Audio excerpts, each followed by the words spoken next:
C'est Carole Desbarras qui m'a proposé de participer aux rencontres sur les hommes tourmentés. Je la connais depuis longtemps, depuis son époque de directrice des études à la FEMIS, et je réponds toujours positivement à ses appels.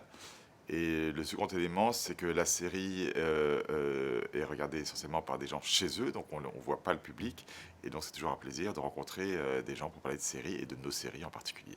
Quel est votre homme tourmenté préféré dans les séries? Moi, c'est Don Draper dans Mad Men, parce que c'est un homme que je trouve très moderne dans sa créativité, son ambition, mais aussi sa fragilité sur ses liens avec les femmes, mais aussi sur le fait qu'il mente sur son identité véritable. Et c'est un principe assez masculin d'arriver à s'en arranger. Et donc, je trouve que ça en fait un homme très contemporain. Je regarde les premiers épisodes de toutes les séries qui sortent autant que je le peux et autant qu'elles sont visibles. Et donc, je les regarde une première fois pour le plaisir et une seconde fois pour les décortiquer. Il y en a certaines que je regarde, sur lesquelles je prends des notes même, comme The Good Wife, qui est pour moi une série magnifiquement écrite, ou Suits, qui nous a beaucoup inspiré pour 10%. Donc voilà, je les regarde d'abord pour le plaisir et après professionnellement. Je pense qu'on est en train d'arriver au même endroit qu'est le cinéma aujourd'hui, c'est-à-dire beaucoup de films, peut-être trop de films, ce qui fait que le public a du mal à suivre, a du mal à être informé des sorties de séries comme des sorties sur les films.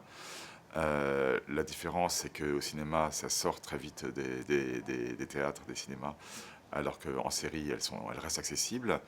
Mais je pense qu'on est dans un effet un peu de bulle, où il y a beaucoup plus de séries. Ça va continuer, parce que les gros opérateurs américains, Apple, Hulu, Amazon, sont en train de vouloir mettre plus d'argent dans les séries.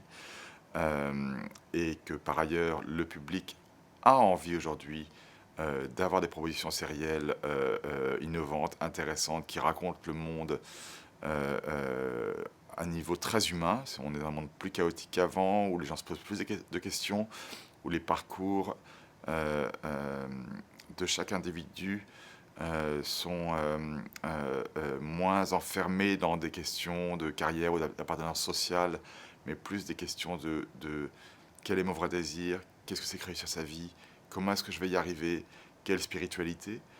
Et la forme longue de la série qui permet à un personnage de vivre ses aléas personnels sur la durée correspond profondément, je pense, aux interrogations de l'époque. Les séries qui resteront sont celles qui seront préservées de la part d'authenticité. Et je pense que dans les séries américaines, il y a beaucoup, on sent maintenant une fabrique, on sent une dramaturgie qui est parfois un peu systématique, un peu toujours la même, c'est pas vrai toutes les séries, mais d'ailleurs les séries dont tout le monde parle sont des séries qui sont portées par un auteur singulier qui a vraiment quelque chose à dire sur le monde qu'il décrit. Et je pense que c'est ça qui restera, qui durera comme True Detective à frapper les esprits, parce que c'était une rencontre magnifique avec son auteur Pizzolatto et le réalisateur Cazet. Donc je pense que c'est vers ça qu'il faut aller, ne pas aller vers l'ivresse du toujours plus, mais garder un rapport à l'essentiel, à savoir le désir, l'envie de raconter une histoire, et de savoir pourquoi on a envie de raconter cette histoire et pas une autre. Quand on est invité, c'est toujours bien surtout pour représenter le travail qu'on a fait, bah, c'est toujours bien de venir. En plus, c'est Carole Desbarras donc, qui organise les rencontres et qui nous a très gentiment invités.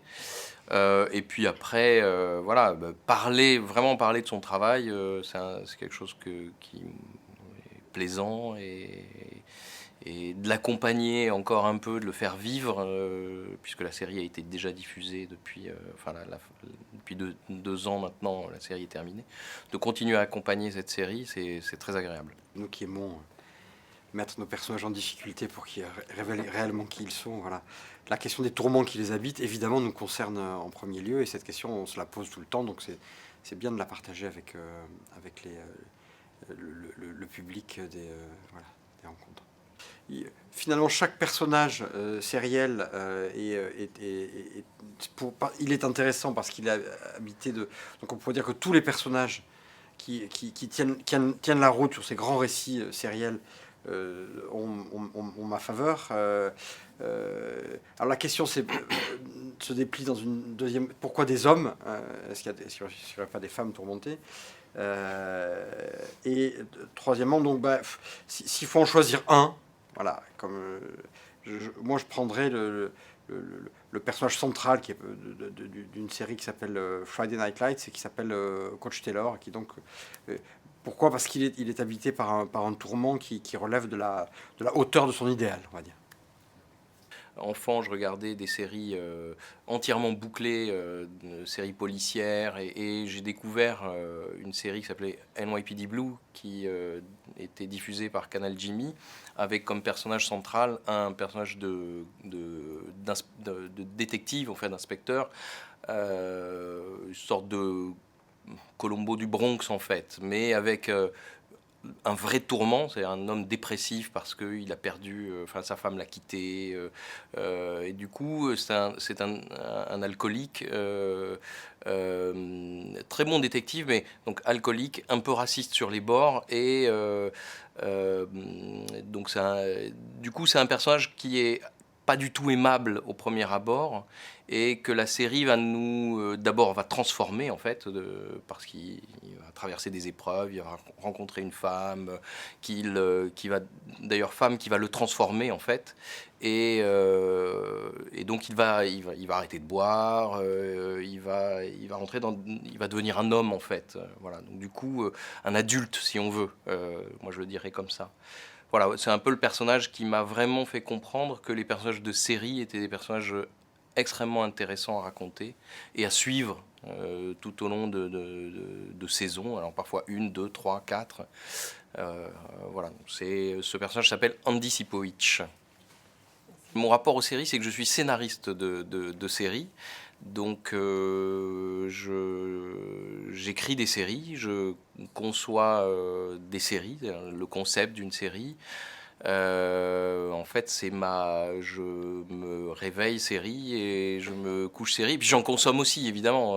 Alors professionnellement, je regarde aussi des séries parce que, alors pas toutes, mais parce que c'est aussi de la matière pour ce que j'écris, en fait. Notre rapport professionnel aux séries, c'est qu'on on essaie d'en écrire et d'en créer. Après, ça fait de nous des spectateurs un peu particuliers. C'est-à-dire qu'on est des spectateurs de séries au départ, mais des spectateurs un peu spéciaux qui, de temps en temps, mettons sur pause et nous mettons à prendre des notes pendant l'épisode. Ou alors quand on regarde un ça épisode... fait râler nos enfants. Non, ou nos compagnes. Parce que non, alors ça va, parce que quand on regarde une série en couple chez moi, c'est qu'à un moment je dis, ah tiens, là je vois à peu près le truc et je vois pourquoi, alors où ça me plaît, où ça me plaît pas, et du coup c'est plutôt elle qui met sur pause et qui me dit, vas-y, dis-moi.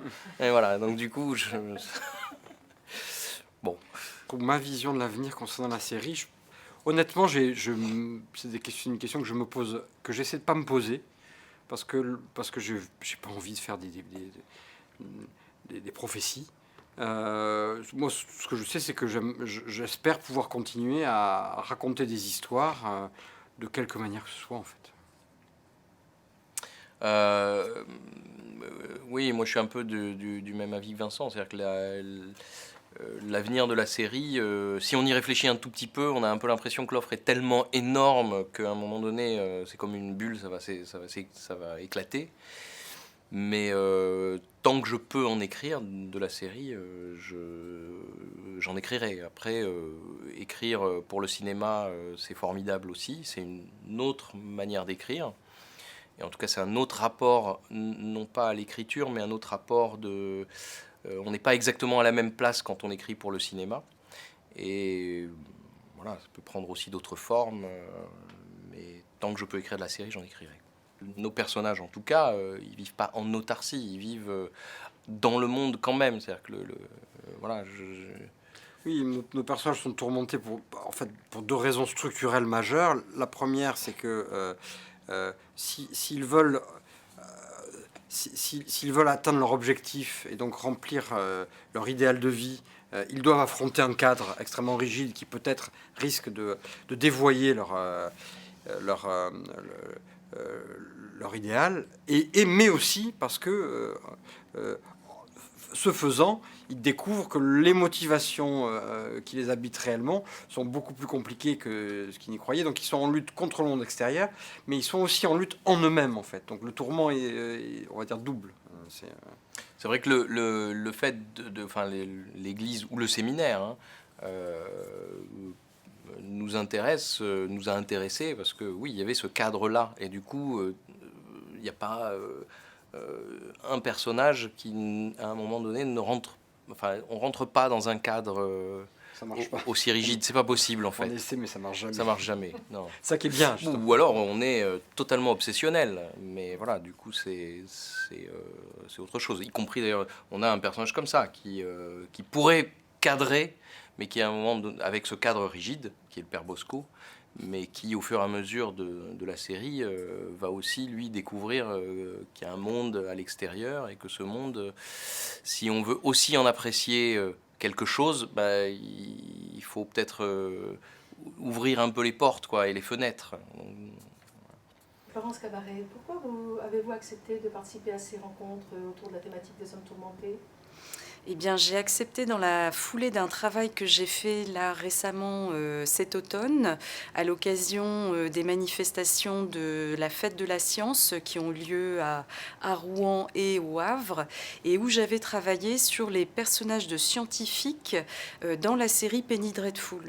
Et en fait, ces personnages sont particulièrement torturés par des découvertes scientifiques qui outrepassent les frontières de la morale victorienne du 19e siècle britannique. Et donc, visiblement, quelqu'un qui avait vu cette intervention que j'avais fait filmer pour Le Havre m'a demandé si je pouvais intervenir pour rentrer dans ce thème qui était tout à fait ad hoc, on va dire. Mais si je dois en choisir un, ce serait le héros d'une série produite par Showtime il y a quelques années qui s'intitule Rectify, qui raconte l'histoire en fait d'un homme qui a été condamné à mort suite au meurtre et au viol assez atroce d'une jeune femme qui était sa petite amie alors qu'il avait 18-19 ans, qui est donc incarcéré et qui est dans le couloir de la mort pendant plus de 10 ans. Et qui sort au bout de 10 ans du couloir de la mort suite à un vice de forme que son avocat réussit à mettre en valeur et qui se retrouve à revivre normalement avec sa famille, avec la petite ville qui a été convaincue avec tout le monde qu'il était coupable de ce meurtre assez atroce et qui bien sûr se retrouve confronté aux autres, à leur représentation de lui et à ses propres doutes parce que lui-même n'est pas exactement sûr de ce qui s'est passé au moment de la mort de sa petite amie. Donc c'est une série vraiment très prenante. Ouais. Mon rapport professionnel aux séries, il est double.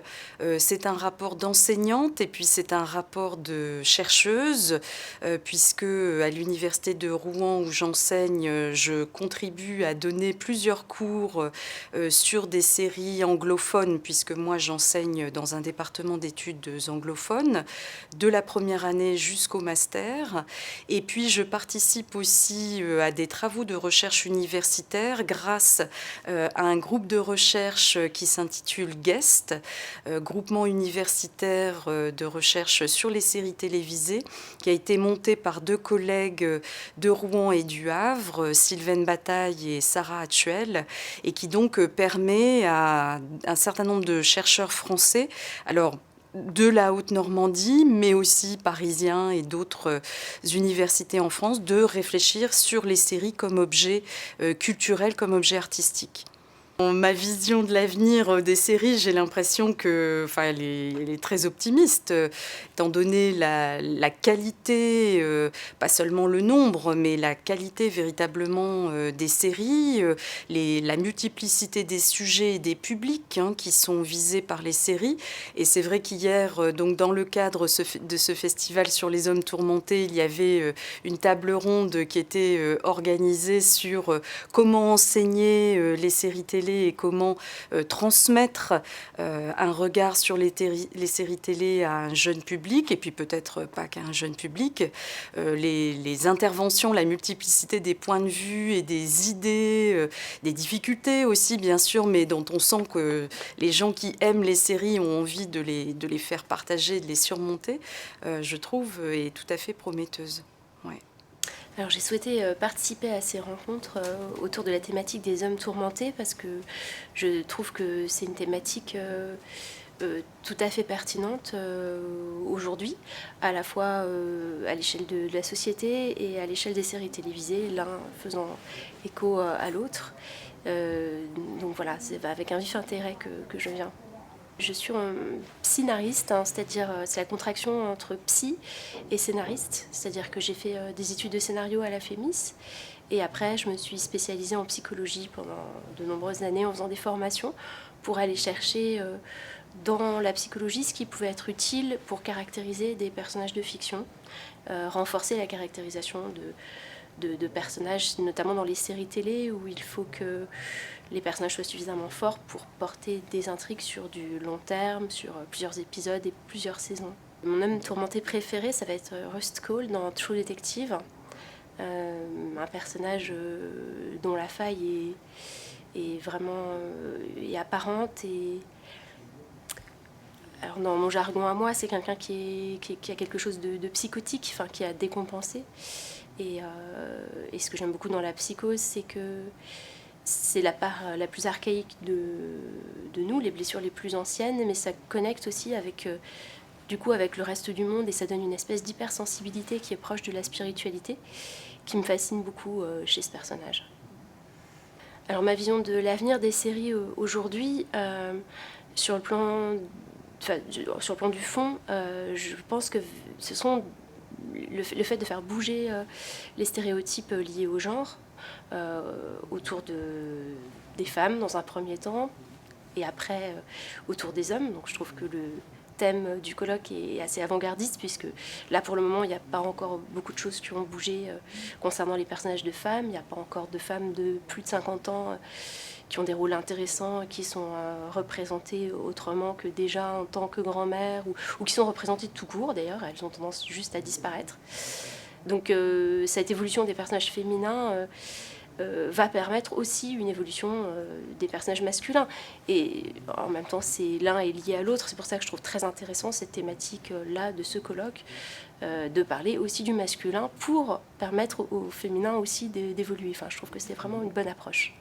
Sur le plan de la forme, l'avenir sera peut-être d'aller plus vers une écriture collaborative, des ateliers d'écriture pour permettre d'avoir des saisons moins espacées et de pouvoir travailler comme aux États-Unis et considérer que la série télé est une industrie donc qui a un rendement entre guillemets sans perdre la qualité, c'est-à-dire en gardant des directeurs de collection, des showrunners qui gardent la patte d'une série, l'ADN d'une série, qui la préserve, mais d'avoir aussi des équipes qui permettent d'aller vite, quoi.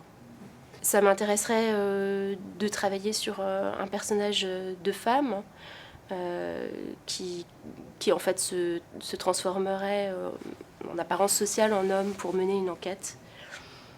Et qui découvrirait du coup, en étant déguisée en homme, travestie en homme, un aspect d'elle-même qu'elle ignorait complètement et qui prendrait conscience en fait de toutes les injonctions, de tout ce qui jusque-là l'empêchait en tant que femme et dont elle n'était pas consciente puisque c'est totalement intégré et du coup elle pourrait s'affranchir en prenant conscience et ça passerait par le travestissement. On a souvent des personnages, enfin on a avec Transparente des personnages d'hommes qui se travestissent en femmes, ça m'intéresserait de travailler sur l'inverse en fait.